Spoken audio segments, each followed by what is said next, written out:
Assalamualaikum warahmatullahi wabarakatuh. Perkenalkan, nama saya Elis Awang Segaayu. Saya perwakilan dari kelompok 8 yang akan membacakan kasus pleno keempat yang berjudul Atoniotheri. Berikut adalah anggota dari kelompok 8. Kasus pemicu 4, bagian pertama. Nyonya B, 42 tahun, P6A0 dirujuk oleh bidan ke Rumah Sakit Pertamina Bintang Amin dengan keterangan melahirkan 1 jam yang lalu. Lahir anak laki-laki dengan berat 3.850 gram, panjang 50 cm, dan Apgar skor 8/10. OS sudah diberi oksitosin 10 intraunit dengan cara intramuskular. Plasenta lahir setengah jam yang lalu. Karena perdarahan agak banyak, sudah dilakukan meses fundus uteri. Darah tidak berhenti, tensi turun menjadi 80/60 mmHg, nadi 120 kali per menit, pasien tampak pucat dan apatis. Bagian kedua dari pemeriksaan fisik didapatkan bahwa keadaan umum pucat tampak lemas, dengan tekanan darah 80/60 mmHg, nadi 120 kali per menit dengan cepat dan lemah. Konjungtiva, palpebral anemis, bibir pucat, kuku dan telapak tangan pucat, disertai dengan akral yang dingin. Status obstetri, fundus uteri setinggi pusat, kontraksi lemah, perdarahan aktif, tampak robekan jalan lahir. Dari pemeriksaan laboratorium didapatkan kadar hemoglobin ibu 8 gram. Kelompok 8 telah menentukan keyword dari kasus berikut.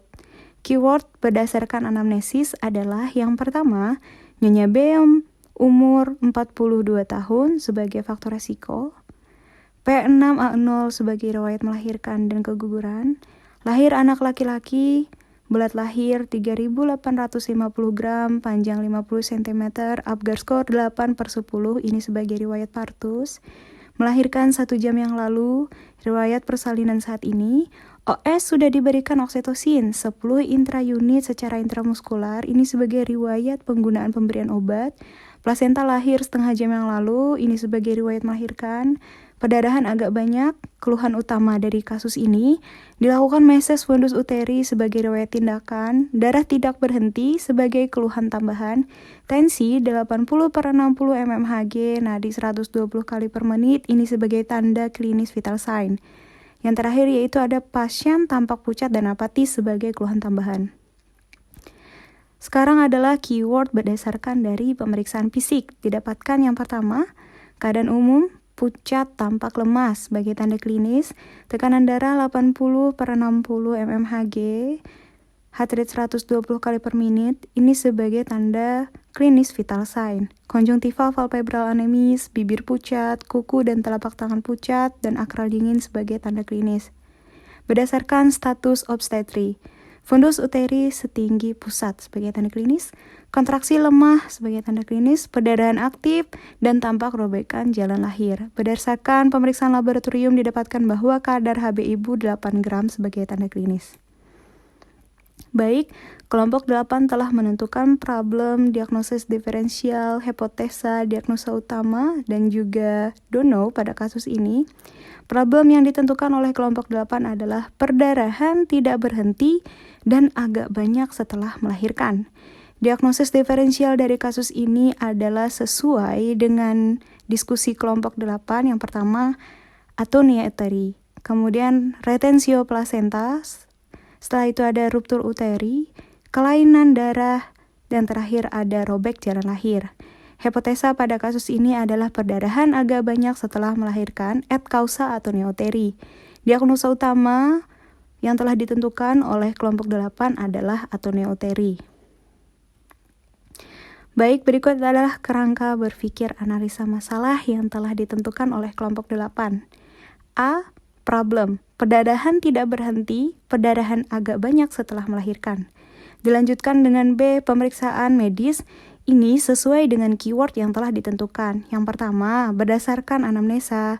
Yang kedua, berdasarkan status obstetri. Yang ketiga, berdasarkan pemeriksaan laboratorium. Dilanjutkan dengan penentuan hipotesa, yaitu perdarahan agak banyak setelah melahirkan et causa atonia uteri. Kemudian diagnosa diferensial, atonia uteri, retensio placenta, ruptur uteri, kelainan darah, serta ada robek jalan lahir. Kemudian dilanjutkan dengan diagnosis utama, yaitu ada atonia uteri. Setelah itu akan dilanjutkan dengan tata laksana dan jenis perawatan. kemudian konsultasi pakar obgyn, kemudian diakhiri dengan anjuran dan edukasi. Dono yang telah ditentukan oleh kelompok 8 adalah berdasarkan pertanyaan terjaring. Yang pertama, definisi atonia uteri dan perdarahan postpartum. Yang kedua, etiologi perdarahan postpartum. Yang ketiga, klasifikasi postpartum. Kemudian yang keempat adalah fisiologi persalinan atau partus, patofisiologi atonia uteri dan perdarahan postpartum.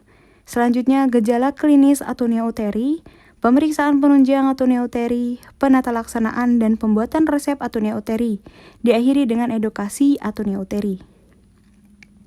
Yang pertama, definisi atonia uteri dan perdarahan postpartum.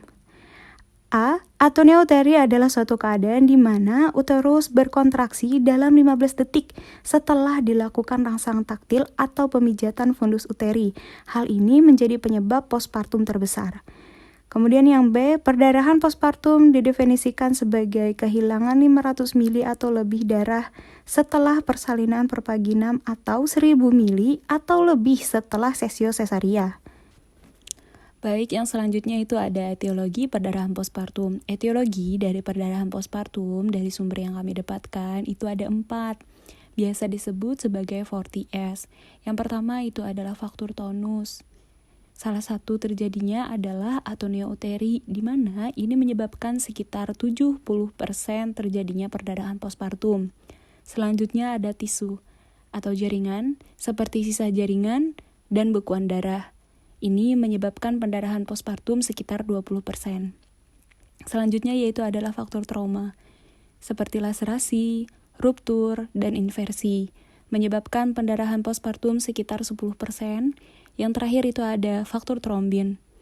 Salah satunya adalah koagulopati, di mana pada kasus ini menyebabkan sekitar hanya 1% saja dari perdarahan postpartum. Bisa kita lihat bahwa penyebab perdarahan postpartum terbanyak sekitar 70% yaitu adalah atonia uteri atau faktor tonus. Baik, selanjutnya klasifikasi perdarahan postpartum. Perdarahan postpartum berdasarkan waktu. Yang pertama, perdarahan postpartum primer atau early postpartum hemorrhage adalah perdarahan yang terjadi 24 jam pertama setelah kala 3. Selanjutnya yaitu adalah perdarahan postpartum sekunder atau late postpartum hemorrhage. Adalah perdarahan yang terjadi pada masa nifas atau pure perineum, tidak termasuk 24 jam pertama setelah kala 3. Learning issue selanjutnya yang keempat yaitu adalah fisiologi persalinan. Baik, persalinan dan kelahiran merupakan kebijakan fisiologis normal. Persalinan adalah proses membuka dan menepisnya serviks, dan janin turun ke jalan lahir. Kelahiran adalah proses di mana janin dan ketuban didorong melalui jalan lahir. Persalinan dan kelahiran normal adalah proses pengeluaran janin yang terjadi pada kehamilan cukup bulan, yaitu sekitar 37 hingga 42 minggu. Lahir spontan dengan presentasi belakang kepala yang berlangsung dalam 18 jam, tanpa komplikasi, baik pada ibu maupun pada janin. Baik, ini adalah persalinan. Persalinan dibagi dengan 4 kala, yaitu yang pertama, kala 1. Bisa disebut sebagai kala pembukaan. Dimulai dari saat persalinan mulai sampai pembukaan lengkap atau 10 cm. Proses ini dibagi menjadi 2 fase, yaitu ada fase laten dan juga fase aktif. Di mana fase laten itu sekitar 8 jam serviks membuka sampai 3 cm. Sedangkan pada fase aktif adalah sekitar 7 jam serviks membuka dari 3 cm sampai 10 cm.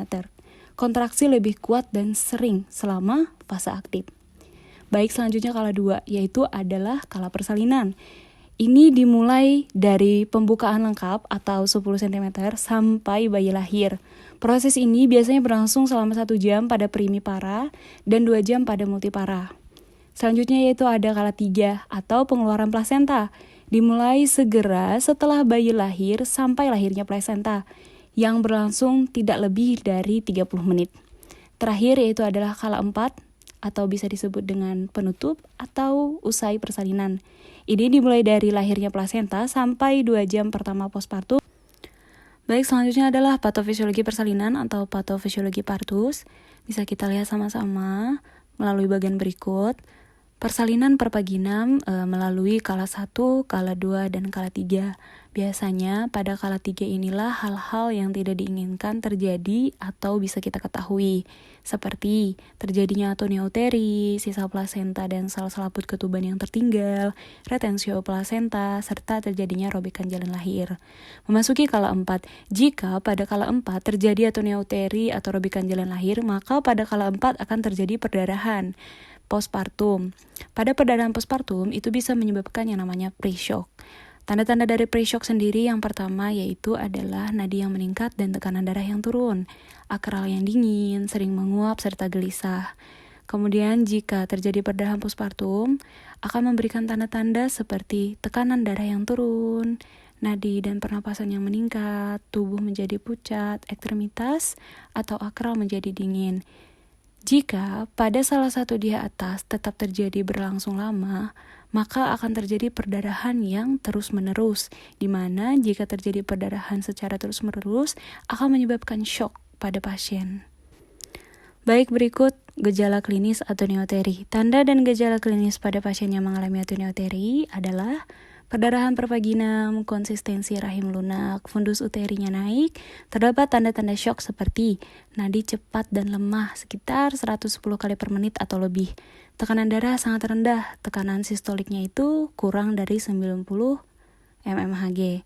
Kemudian pasien tampak pucat, berkeringat atau kulit terasa dingin dan lembab. Respiratorik cepat sekitar 30 kali per menit atau lebih. Gelisah, bingung atau kehilangan kesadaran.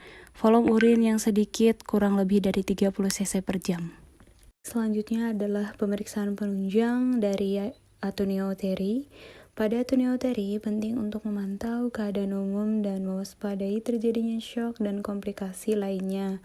Menurut Krisnadi, Moss dan juga Effendi pada tahun 2005, pemeriksaan yang harus dilakukan yaitu adalah pemeriksaan EKG, pemeriksaan golongan darah, pemeriksaan darah lengkap, waktu pembekuan darah dan waktu perdarahan, pemeriksaan USG, serta pengecekan terhadap faktor koagulasi seperti trombosit dan juga fibrinogen.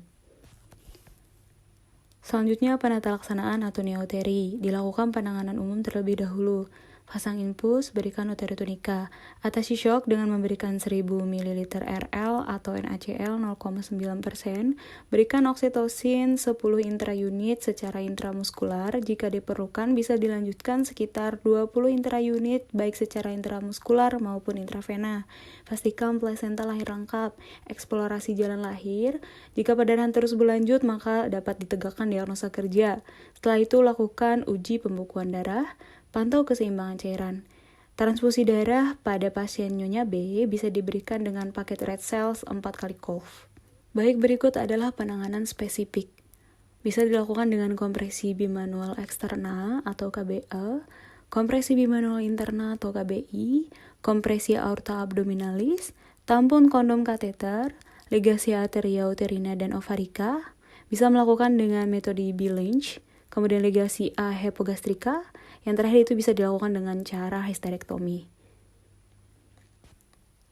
Baik, selanjutnya adalah resep yang diberikan untuk Nyonya B. Yang pertama itu ada ceftriaxone sebagai antibiotik diberikan secara injeksi. Kemudian ada oksitosin berikan 10 intraunit secara injeksi. Kemudian ada asam tranexamat sebagai anti perdarahan. Selanjutnya, edukasi atonia uteri. Yang pertama meliputi prognosis. Wanita dengan perdarahan pasca persalinan seharusnya tidak meninggal akibat perdarahannya. Sekalipun untuk mengatasi perlu dilakukan histerektomi. Menurut WHO, sekitar 800 perempuan meninggal setiap harinya akibat komplikasi kehamilan dan proses kelahiran. Sekitar 99% dari seluruh kematian ibu terjadi di negara berkembang. Sekitar 80% kematian maternal merupakan akibat meningkatnya komplikasi selama kehamilan persalinan dan setelah punya persalinan, menurut WHO tahun 2014. Kemudian edukasi selanjutnya adalah meliputi dari pencegahan. Atonia uteri dapat dicegah dengan manajemen aktif kala 3, yaitu pemberian oksitosin segera setelah bayi lahir, oksitosin injeksi 10 intraunit secara intermuskular atau 5 intraunit secara intramuskular dan 5 intraunit secara intravena. sempurna atau 10 hingga 20 liter intravena drip 100 hingga 150 cc per jam. Pemberian oksitosin rutin pada kala 3 dapat mengurangi risiko perdarahan postpartum lebih dari sekitar 40% dan juga dapat mengurangi kebutuhan obat tersebut sebagai terapi. Manajemen aktif kala 3 dapat mengurangi jumlah perdarahan dalam persalinan, anemia, dan juga kebutuhan transfusi darah. Prostaglandin atau misoprostol akhir-akhir ini digunakan sebagai pencegahan perdarahan postpartum. Selanjutnya meliputi komplikasi. Yang pertama itu ada shock hipovolemik. Mudah terjadi komplikasi infeksi terutama akibat perdarahan yang berasal dari trauma jalan lahir. Selanjutnya itu ada sindrom Sheehan yang meliputi terjadi atrofi dan nekrosis dari master of gland, kelenjar hipofisis dengan berbagai tingkatannya. Kemudian gambaran gejala penuh digambarkan pertama kali oleh Sheehan dan Murdoch pada tahun 1938, yaitu A minor, gagal memberikan laktasi karena payudara atrofi, hilangnya bulu sebagai tanda seksual sekunder pada pubis, ketiak, gangguan kelenjar lainnya seperti hipotiroidisme, insufiensi kelenjar adrenal. Selanjutnya itu ada patogenesisnya tidak diketahui dengan pasti, tetapi terjadi gangguan dalam sekresi hormon tropik pada kelenjar sehingga mengalami gangguan. Selanjutnya itu adalah gangguan klinik sesuai dengan fungsi hormonalnya. Sindrom Sheehan dapat terjadi pada perdarahan antepartum dan postpartum. Menurut Whitehead, tahun 1963 menemukan terjadi atrofi dan nekrosis sel tertentu pada master of glands hipofisis sehingga pengeluaran hormon tropik terganggu. Kesimpulan dari kasus ini menurut kelompok 8 adalah pasien mengalami atonia uteri berdasarkan anamnesa, pemeriksaan fisik, status obstetri, dan juga pemeriksaan laboratorium. Kemudian peran dokter umum dalam penanganan awal adalah perbaikan keadaan umum, perhatian perdarahan, serta memberikan obat yang dibutuhkan berdasarkan tanda klinis dan juga keluhan pasien sesuai anjuran atau konsultasi dari dokter spesialis obgyn. Kemudian memberikan sosialisasi dan edukasi bagi masyarakat dan keluarga pasien tentang atonia uteri dan juga persalinan normal. Selanjutnya yaitu adalah atonia uteri merupakan kasus gawat darurat dalam bidang ilmu kedokteran, kebidanan, kandungan yang dapat menimbulkan kematian. Baik, itu saja pemaparan materi dari kelompok 8. Mohon maaf jika ada kekurangan. Semoga bermanfaat untuk kita semua. Saya akhiri. Wassalamualaikum warahmatullahi wabarakatuh.